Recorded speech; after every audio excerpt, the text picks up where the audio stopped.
You're watching Capitol View, Sunday morning talk focused on the political scene in Arkansas. Well, State Senate President Bart Hester was the leader on his end of the building on making changes to the FOI law. It was not always a pretty process. Hester and I caught up to recap the session, but more importantly, talk about what's next. Joining me now, State Senator Bart Hester, Republican of Cave Springs. He is the Senate President and still, according to my records, all SEC bullpen catcher for the Arkansas Razorbacks. Thanks for being with us. You didn't mention I was three-time all SEC bullpen catcher. Got you. Yes. Three times there. That's good. All right. This legislative session, the special session that's wrapped up, let's begin with tax cuts. You guys have lowered the personal income tax rate on the top income earners in the state from 4.7 to 4.4%. Corporate rate moves down to 4.8%. How quickly will we see those tax cuts in effect? Will it be the next paycheck that Arkansans get, or will it be when they settle up their taxes next year? Well, it'll be when these tax cuts will go into effect January 1st of 24, but we have some immediate tax relief, the $150 per person to $300 for joint filing, that we, as quickly as we can get DF&A to work that into their paychecks, they will. But we know that inflation is hurting everyone. Gas prices are up, and $150 matters to working families and the people of Arkansas. We're happy to send it back to them. Yeah, there's an income threshold on that. Was it 90,000? Is that what y'all settled on? It's roughly 90,000. That's right. But once you make roughly 90,000, you don't qualify for that. All right. What's going to be the approach to tax cuts going forward? Do you guys think that you will start looking at some potential more tax cuts in the next fiscal session, which is right after the first of the year? Do you think you'll wait till the budget period closes at the end of June next year? Or do you think you'll maybe just wait until the next regular session to even address it? You know, the governor campaigned the entire time on moving the income tax towards zero. That is the posture of the legislature as well. And our past behavior since the governor's been here, and even including Governor Hutchinson, we continue to cut it down. I suspect you will continue to see this same behavior. It wouldn't surprise me if we didn't continue to address income taxes in the fiscal session as long as the state's revenue stays strong. All right, so it's going to be dependent on how tax collections are going, is what I hear you saying there. But you could take it up as early as next February. April. That's when we come into the next fiscal session, is April. But yeah, we'll have a lot of information on where the state's at that point. That's the next logical time we could take it up, as long as revenues are strong. All right, as much as you guys wanted the headline for this special session to be the tax cut special session, it became the Freedom of Information Act special session. What was the emergency for changing the Freedom of Information Act? I think the emergency goes around two things: the governor and her first family's security, and then two, really just operating on the efficiency of government. But look, I'll tell you, this has been one of the healthiest, really best weeks that I've been in the legislature that I can remember. The Senate body really worked well together. We listened to the people of Arkansas. We listened to the people not only back from our districts, emailing, calling, and texting us, but we listened to the people that came and spoke, and we made adjustments. I think it's been a really healthy, good process for the state of Arkansas. You had to be a bit surprised by the coalition that coalesced around this, were you? It was Republicans, Democrats, Libertarians, far right, far left, journalists. There was a little bit of everything in that melting pot of opposition to the original bill that was filed. I don't know that we were surprised. Look, people of Arkansas care deeply about transparency in government, as we, the legislature, do. I think that there are some things that we didn't have enough time in a 3-day session to communicate it well. We're going to spend time moving forward communicating it well, but I think most Arkansans agree that if we're in litigation, the people suing us shouldn't be able to defend our defense position. Those are some very basic, common things that I think the people of Arkansas agree with. We've got to do a better job of communicating that. Do you think that you guys will structure, maybe within the existing framework of the FOI task force that has been created legislatively, some conversations, some public hearings to allow that kind of input? Or do you think it'll still be on legislators and the governor working behind the scenes to put some things together for the future? Well, I know the Attorney General has a working group right now that is filled with people that want to protect FOIA. But they also understand that there are some real concerns that we need to be looking at, like one I just mentioned, or in a disaster situation, should the governor be able to communicate about things that maybe shouldn't necessarily be public, communicate with her secretaries. So they're going to continue to work through that.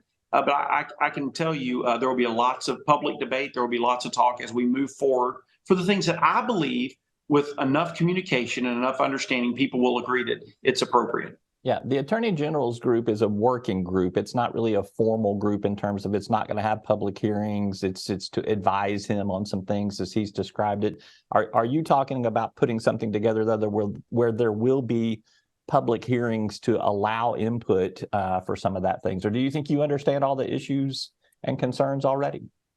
Well, I think we've got enough to start working on right now. And again, we're going to lean, I think as the legislature, we're going to lean heavily on the Attorney General, Tim Griffin's working group. Hey, they're fair. They're really working hard through this. And when they give us some recommendations, then at that point, once we have those recommendations, we go in the governor's office. I think it would be appropriate to have some open hearings on that. And that would be a very appropriate path forward, but we haven't discussed that yet. All right. My advice to you is you might want to have those public hearings before you got something to put forward and then assemble the stew that way. Let me ask you about the bill that passed, the third version of the bill that was filed that you were a lead sponsor on. It protects those security protocols for the governor and other elected officials. It provides a retroactivity clause, and it also provides quarterly expense reports to the state legislature on monthly aggregate expenses. My question to you is, do you think that's going to be enough to know if, for instance, the state airplane that the governor is using is used just for state purposes? How are you going to know if it's being used for political purposes or maybe even some sort of private use? Yeah, that's a great question. And here's the reality. I think you can just look right now at how often this governor has used the plane versus the past 3 or 4 governors, how often they've used the plane. She's just simply not using it that often in comparison. And number 2, the legislature has the ability through our audit to look at all those expenses. We can look at every detail that is shielded through FOIA, but every one of us through our audit process has the ability to look at those and make sure it was used appropriately. Do you plan to do that? Well, we absolutely plan to do that. I can tell you there was a lot of even Republican members that say, hey, we have to have full transparency and accountability within things that are appropriate to be public. But we will have Republicans and Democrats through the audit that will monitor that for the people of Arkansas. Playing devil's advocate with you, I mean, if it's good enough for the legislature to audit it and take a look at it, why is it not good enough for the people of Arkansas to have that same ability to monitor things that don't deal with security protocol, but deal with the public versus private use of an airplane? Well, we do believe it all involves security. The state plane is so small, there's only a limited number of seats, like less than 10.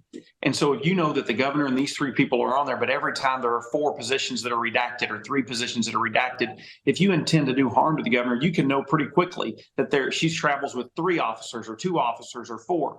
And it's simply because of the size of the state plane that we shield that, because it's so easy to redact down to how many were actual officers there to protect her. I mean, again, I can play devil's advocate with you on that. If I'm wanting to do harm to the governor, which I am not wanting to do harm to any governor or elected official, but if I were a person that wanted to do that, I could assume it might not even matter to me how many people are on a state airplane or how many troopers are on a state airplane. I think the public's bigger interest is who is she traveling with, and is it for the state use of those resources versus something private or something that might not have anything to do with state business. Well, again, I understand that, and all I can say is we believe that the governor's security is paramount, but the people should know that the legislators that they elect and come down here, Democrat and Republican, will have access to that information through our audit process. All right, last question for you. It does seem like that coalition that you talked about that came to the Capitol and voiced their opposition to some of the previous versions of the bill. There's some talk about putting a constitutional amendment on the ballot. I don't think I'm going to see Bart Hester's name on the petitions for that, but I would ask you what you think about a potential ballot process. Is the Freedom of Information Act something that should be enshrined, at least in principle, in the state's constitution? Well, I never believe that we should change our constitution on something that should be flexible at times. And what we have seen through modes of technology like airplanes, text messaging, emails, and we don't know what's coming next, that we need, as the legislature, the ability to adjust that as time comes. Look, it's been it has been changed since 1967, but for the most part, it's very similar to what it does. This legislature has never shown the appetite to make sweeping reforms to FOIA. Even what we were doing this time was very narrowly defined to 3 or 4 different sections. I think that most of the time we make things law because we understand that times change in the legislature. Our elected officials should be able to change them. But hey, if the people of Arkansas want to put it on the Constitution, that's their prerogative, and we will honor that. All right, Senator Bart Hester, president of the Arkansas State Senate and still 3-time All-SEC bullpen catcher. Thank you for your time. I appreciate you. Hey, thanks for having me.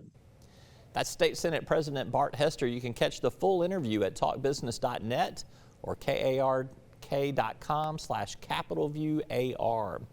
When we return, Grant Tennille, chairman of the Democratic Party of Arkansas, and Republican Richard Bearden with Impact Management Group join me to talk about the special session.